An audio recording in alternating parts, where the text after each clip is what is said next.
Hi friend, তোমরা তো দেখেছো যে আমার দিদির আইবুড়ো ভাতের দিনে আমরা সবাই চলে এসেছিলাম। তো তারপরের দিনেই ছিল গায়ে হলুদ। তো আমরা এই যে রেডি হয়ে আমরা ফটোশ্যুট করতে যাচ্ছিলাম।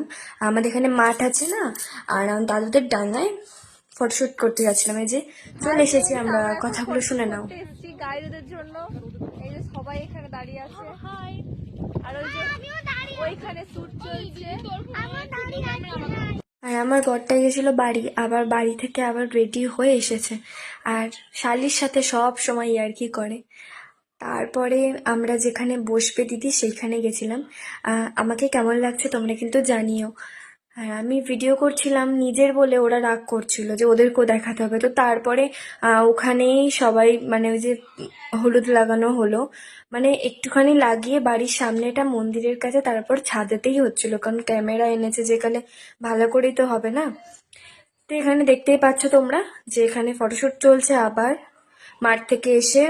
আর হলুদ মাখাচ্ছে, দেখো আমার বরটাকে সব শালেরা মিলে প্রচুর হলুদ মাখিয়েছে।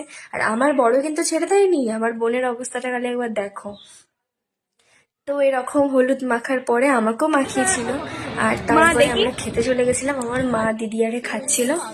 আর আমরা এখানে খেতে চলে এসেছি, ভাত দিবে, আলু ভাজা, আর কি খেলাম, হ্যাঁ আর ডাল আর তরকারি আর